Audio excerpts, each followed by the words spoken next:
Remember how when you were younger and you'd get stumped by that one boss or level in a game and how goddamn frustrating it was that this one thing was keeping you from making that sweet, sweet progression? Only to come back to it a couple days later with a fresh mind and beat it on the first try? Good shit, right? Well, imagine being stuck on that boss or level for days. No, more like weeks. Closer to months. But let me correct myself. Years.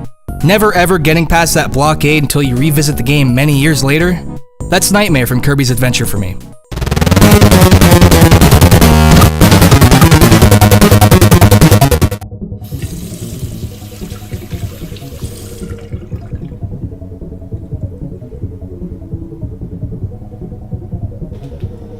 You know, I was always fascinated by Kirby for some reason when I was a wee tyke. He could gain these crazy powers by just eating people, and that amazed little 7-year-old Phil for some reason.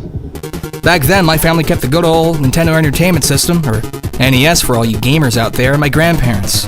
I always looked forward to going there because it meant some good-ass food and another chance to take a jab at Nightmare. But time and time again, I would die to this bastard over and over and over again until I'd lose all my lives and had to start over at the DDD fight. Because fuck you. This isn't just a 1 or 2 phase boss fight. This fight has 3 phases. Which means, I mean, it makes sense since this is the final boss of the game and all, but still. Going back to it now, it was really easy to get through, but Jesus Christ, this fight was hard for me when I was little. The DDD fight is pretty standard as things have been up to this point. He dashes, he smacks, he floats, and he sucks. When you're done kicking his ass, it's time to put the star rod on the Fountain of Dreams, and Jesus Christ, what is that? The abstract floating space orb of stars, also known as Nightmare, shows up out of nowhere, knocks a star rod off the Fountain of Dreams, and takes off into space. Little old Kirby decides to go follow him and kick his ass too. Because remember, looks can be deceiving, kids. As cute and adorable as he looks, Kirby is a bloodthirsty savage who'll kick your ass and suck your damn soul out of your body if you so much as call him a mean name. Now this second phase really fucked me up as a kid. You gotta blast this dude with stars while he blasts you with his darker and obviously more evil stars from his, star body? Can I call that a body? Anyway, your stars get blocked by his stars, so he's pretty hard to hit sometimes, and to make things worse, this is a timed boss fight. You have to get his health to 0 before a certain point in the fight, because if you don't, he'll just fly away and you'll plummet to the ground and die.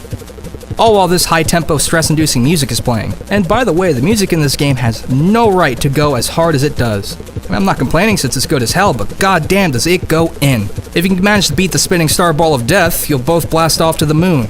Kirby eats shit, and you're finally greeted with Nightmare's ugly ass, and you begin the final phase of the fight. I only remember getting to this part of the fight a handful of times, but I was always out of health and so low in lives from the second phase that it was impossible to get through. I'd die after a couple hits, and since I was always out of lives, that'd be it. I'd have to restart from the DDD fight.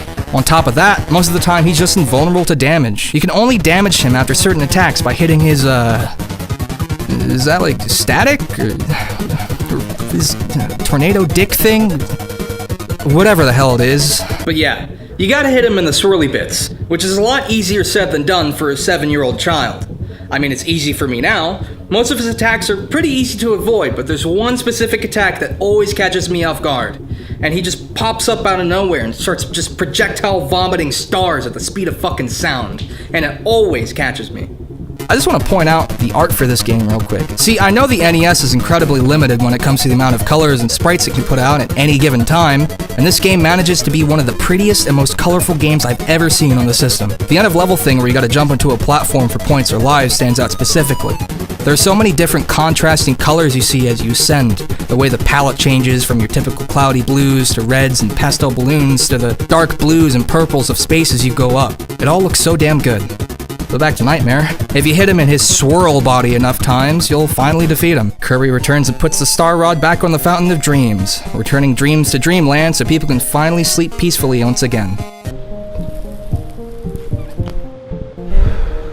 And that's it. Everything goes back to normal, at least in dreamland standards. And that's what the end of this game was to little old Phil for the longest time.